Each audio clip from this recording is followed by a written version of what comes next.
They say betrayal doesn't always come from your enemies. Sometimes it comes from the person you swore your life to, the one who promised they'd never hurt you. My name is Daniel. I'm 35 years old. And until recently, I thought I had the perfect marriage. My wife, Melissa, 33, was everything I ever wanted. She was kind, funny, incredibly beautiful. And the way she used to look at me, it made me feel like the only man in the world. We met 9 years ago at a bookstore, of all places. I was reaching for the same copy of To Kill a Mockingbird, and she beat me to it. We ended up talking for an hour, right there in the aisle. That day turned into dinner. Dinner turned into dates. And dates turned into a relationship. 4 years into dating. I proposed, and she said yes with tears in her eyes. Our wedding was small, but perfect. We said our vows under a canopy of string lights in her parents' backyard. I remember thinking, this is it. This is the woman I'll grow old with. And for a while, that's exactly how it felt. We laughed a lot. We traveled. We had late-night talks that turned into early-morning cuddles. Of course, we had our problems. Who doesn't? But nothing that ever felt too big. I truly believed we were solid. Until a month ago, when my world broke apart, it started like any normal Tuesday. Melissa had gone out for her usual yoga class, and I was working from home. I needed to send something from her laptop because mine was updating. And that's when I saw it. A string of messages, left open on her email. It was a thread between her and someone named M. At first, I thought it was a coworker. But as I scrolled, my stomach twisted. The messages weren't professional. They weren't even friendly. They were intimate, flirty, explicit. I felt like the floor had been ripped out from under me. My hands trembled as I kept reading, as if torturing myself with every word. I found dates, places, photos. She wasn't just emotionally involved, she had slept with him. Multiple times. I confronted her that night. She didn't deny it. In fact, her eyes filled with tears immediately. But then, she said something that I still can't make sense of. I never stopped loving you. Daniel, I've always been emotionally yours. I was just physically lost. Physically lost. I laughed. Not because it was funny, but because I didn't know what else to do. That phrase, it broke something in me. She claimed she had stayed mentally loyal. That even while she was with another man, her heart still belonged to me. As if that would somehow make it less painful. But it didn't stop there. In the following days, more came to light. The man from the emails wasn't the only one up. There were 2 others, all in the same year. One was a coworker she used to get drinks with after work. The other, an old college acquaintance she reconnected with on social media. And all of them were older. 10, 12 years older than her. I don't know why, but that detail stuck with me. It made me feel like I never really knew what she wanted, or who she really was. Still, in the middle of my confusion and pain, I tried to find a reason, something, anything that made sense. I asked myself what I'd done wrong. Had I made her feel unwanted? Had I stopped trying? The truth is, maybe I did. Looking back, I saw the signs I had missed. The late nights, the sudden secrecy, the way she became distant, even cold. I chalked it up to stress, to work, to just a phase. I didn't ask questions because I trusted her, and that blind trust became my downfall. But does that mean I deserved it? I keep going back to the nights I stayed late at work, thinking I was providing for our future, the nights I skipped dinner to finish a project, the times I forgot to say I love you before falling asleep. Did those moments give her permission to cheat? She told me she was lonely, that she felt invisible in her own marriage, that I had stopped seeing her as a woman and started seeing her as background noise. I didn't know what to say, because part of me believed her, and that's the worst part. It would be easier if she were a monster, if she had lied, manipulated, and felt no remorse. But she didn't. She cried in front of me. She said she regretted it every single day. She begged me not to leave. She told me I was still her home. So why did she shatter it? I haven't told anyone yet. Not my family. Not my friends. I'm protecting her. Or maybe I'm protecting myself from judgment, from pity, from the look in people's eyes when they realize I wasn't enough for the woman I loved. Every morning, I wake up and I see her sleeping beside me, and I wonder if love is supposed to be this painful. I wonder if forgiveness is something I'm capable of. I wonder if staying makes me weak or strong. I wish I had an answer. But for now, all I have is the ache, and the silence between us that grows louder every day. And something tells me this story isn't over yet. The days after I found out were a blur. Melissa kept trying. She'd cook breakfast like nothing happened. She'd sit beside me on the couch and reach for my hand, as if we could just resume where we left off. I didn't know how to respond. Part of me wanted to jerk away, scream, tell her to leave. But another part, one I hated, just sat there, numb, staring at the TV like it held all the answers. I started watching her more closely. The way she walked, the way she spoke. I couldn't help but analyze every little thing she did, looking for signs. Was this how she acted around them? Did she smile at them the way she used to smile at me? At one point, I asked her straight out, "Did you love any of them?" She didn't hesitate. "No," she said. It was never about love. I was chasing something that had nothing to do with them. What were you chasing then? I asked.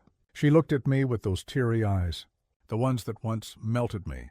I wanted to feel wanted, desired, like someone saw me. I almost laughed again, because I saw her. I always saw her. She was my world.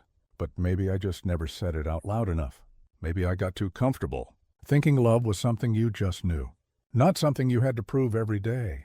She kept telling me how she regretted everything, how stupid she'd been, how she never planned for it to happen. It just spiraled. But the more I listened, the more I realized something I didn't want to admit. She didn't stop the first time. She didn't confess after the second.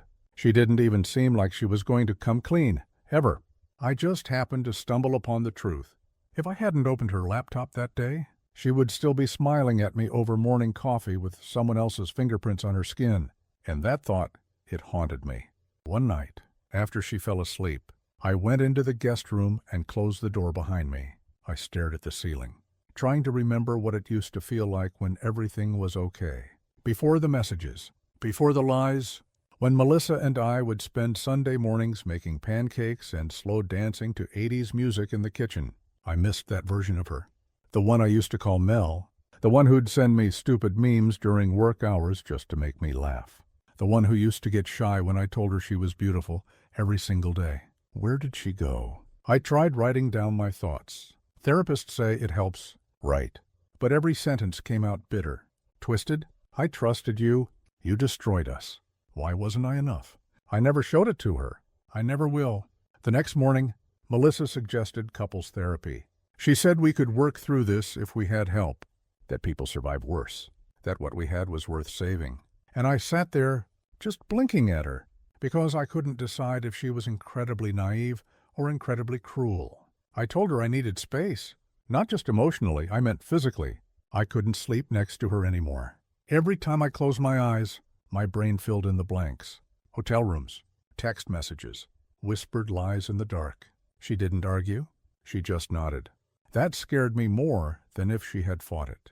That quiet acceptance. That guilt that settled over her like a second skin. I moved into the guest room permanently. That's when the questions started spiraling. Would I ever be able to trust her again? Even if I wanted to forgive her, if I somehow believed her mental loyalty excuse, could I ever look at her without seeing their faces, their hands on her, their lips on her neck, their laughter in places that used to be mine? And then came the harder question. Was I any better for staying? My parents always told me marriage was about commitment, that people make mistakes, and love means choosing someone, even when it's hard. But I wondered, where's the line? At what point does forgiveness become foolishness? Am I trying to save something that already died the moment she made her first excuse to leave the house? Still, I remembered the nights I neglected her, the times I came home late without a word, the anniversary I forgot, the time she cried alone in the bathroom and I didn't even notice. Maybe this was my punishment. Maybe we both failed. I didn't tell her that I'd been reading Reddit posts at 2 a.m., scrolling through stories from people who'd been cheated on. Some forgave, some didn't, but most of them said the same thing. It was never the sex. It was the betrayal. And God, did that hit hard? Melissa tried being open after that. She gave me passwords, told me where she was going every time she left the house. She even blocked the other men, though that felt like a performance more than a promise. The damage was done. The curtain had been pulled back. And the Melissa I thought I married was gone. Still, there were moments. Fleeting ones. A cup of coffee she made just how I like it. A gentle good morning through the cracked door. The way her voice softened when she said my name. I found myself clinging to those scraps. Because sometimes scraps are all you have left of something you once called whole. 2 weeks passed. 2 weeks of sleeping in the guest room, avoiding eye contact, and walking on emotional eggshells. I was going through the motions, working, eating, pretending. Melissa was, too. Every evening, she'd ask if I wanted to talk, and every evening, I'd shake my head and close the door between us. But eventually, the dam broke. It was a Friday night. I came home later than usual. I had stayed out just driving around town, thinking I didn't even know where I went. I just needed to be anywhere but near her. When I walked through the door, she was sitting at the kitchen table, staring at a cup of tea gone cold. The moment she saw me, her face crumpled. "Daniel," she said, voice shaking, "please, I need to know if you're going to leave me." I froze. She didn't yell. She didn't accuse. She just looked tired, defeated, like she'd been holding her breath for weeks and had finally run out of air. I sat across from her, hands clenched so tightly they went white. "I don't know," I said honestly. "Some days I think I can get past it. Other days, I want to pack my things and never see you again." She nodded slowly, like she already knew. "I understand," she whispered. There was silence between us, heavy, suffocating, and then I asked the question that had been haunting me. "Why didn't you just tell me you were unhappy?" Her eyes filled with tears. I didn't know how. I didn't want to break us. I shook my head. "But you did." She broke into sobs, covering her face with her hands. I sat there, watching the woman I once adored unravel right in front of me. And I didn't feel pity. I didn't feel anger. I felt empty. That's when she said something that will echo in my mind forever. I thought if I could just feel alive again, even for a moment, I'd come back to you whole. I didn't realize I'd come back in pieces. It hit me like a punch to the chest, because in that moment, I realized she was broken long before the affairs started. She'd been hurting, silent, slowly crumbling under the weight of a marriage neither of us had been tending to, and I hated that I didn't see it. But I also hated that her way of coping was to shatter me in return. I stood up and walked toward the window. It was raining, soft and slow, like the world was mourning something. Too, my voice was barely above a whisper. "You know what hurts the most." She looked up, eyes red and swollen. "It's not even the men," I said. "It's that you gave the version of yourself I loved to someone else. The laughter, the glances, the little secrets. I don't know how to get that back." She didn't say anything. Maybe there was nothing left to say. That night, I didn't sleep. I laid on the couch, staring at the ceiling, replaying every moment of our relationship. From the time she fell asleep on my shoulder during a road trip, to the time she danced barefoot in the kitchen just to make me smile. Were those memories still real, or had everything been tainted? The next morning, I made a decision. I asked her to meet me at the park, the same one where we had our first kiss. I don't know why. Maybe I wanted to remind myself of what we were before everything went to hell. Or maybe I needed to say goodbye to that version of us in the place where it all started. She showed up in a hoodie and jeans, hair pulled back, no makeup. She looked human, vulnerable. We sat on the same bench, under the same tree, where I once told her I loved her for the first time. And I told her the truth. "I don't hate you," I began. "I hate what you did. I hate what it did to us. But I also know we both played a part in letting things fall apart." She looked at me, eyes wide with hope. But I continued before she could speak. "I need time. Real time. Away from this. Away from you. Because right now, I'm bleeding. And I can't heal if I'm still living in the wound." She nodded slowly. Her hands were trembling. "Are you leaving me?" she asked, barely able to get the words out. I took a deep breath. "I'm stepping away. Whether it becomes forever or not, I don't know yet. But I can't breathe in this marriage anymore. And I need to remember what it feels like to be whole, on my own." Her face broke, and for a moment, I wanted to pull her into my arms, tell her everything would be okay. But that's the thing about love. It can't survive on comfort alone. It needs trust. and ours had been burned to ash. I stood up and looked down at her. "I still love you," I said, "but sometimes love isn't enough." And then I walked away. The first night alone in my new apartment was eerily quiet. No humming from Melissa in the kitchen, no soft footsteps padding across the hardwood floor. Just me, a duffel bag, and the sound of the city outside my window. It felt hollow, but also strangely freeing. I didn't cry. I thought I would, but instead, I just sat on the floor and let the silence wash over me. After everything, maybe I didn't have any tears left, or maybe I'd cried them all on the inside. The days that followed were filled with little things: unpacking boxes, setting up the Wi-Fi, figuring out how to live alone again. It was like muscle memory. I hadn't lived solo in years, but somehow my body remembered the rhythm. Wake up, make coffee, go to work, come home, repeat. And yet, every now and then, I'd catch myself reaching for 2 mugs instead of 1. Old habits die hard. Melissa didn't call. She didn't text. I think she understood that space meant real space, that if she ever wanted a version of us again, she had to let me breathe first. I started therapy. At first, I was skeptical. I'm not the talk about your feelings type, but something inside me knew that if I didn't process this right, I'd carry the wound into every relationship that came after. My therapist asked me in our second session, "Do you still love her?" I hesitated, then said, "Yes, but it's not the same kind of love." "What kind is it now?" she asked. I thought about it for a while before answering. "It's the kind of love that wants her to heal, but from a distance. Because, truth be told, I didn't hate her. I couldn't. She was still the person I spent nearly a decade of my life with. But I also knew that love doesn't always mean staying. Sometimes it means letting go before you lose yourself completely. Over time, the ache dulled. I stopped checking her social media. I stopped wondering what she was doing. I even stopped replaying the betrayals in my head like a cruel movie stuck on loop. Instead, I started reconnecting with friends I hadn't seen in years, with my younger self, with passions I had abandoned in the name of being a good husband. I took a weekend trip to the mountains. I bought a guitar I'd always wanted, but never had the time to learn. I even signed up for a cooking class, and somewhere along the way, I started to feel like me again.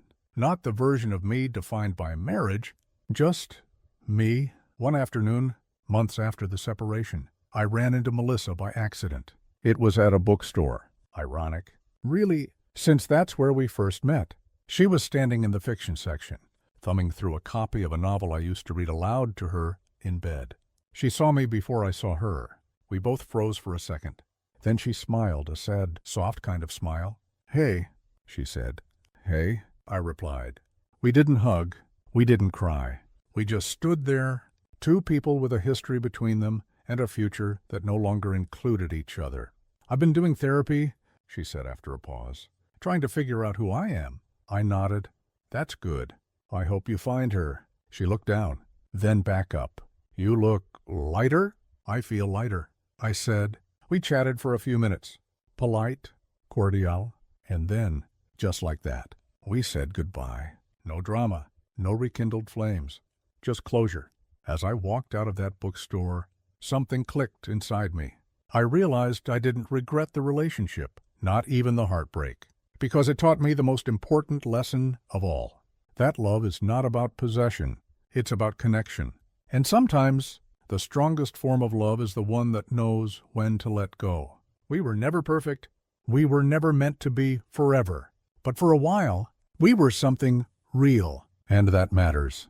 To anyone listening who's been betrayed, broken, or left wondering if they'll ever trust again, just know this. You will heal. Not overnight, not without pain, but you will. And one day, you'll look back, not with bitterness, but with peace, because the story doesn't end with heartbreak. Sometimes, that's just the beginning.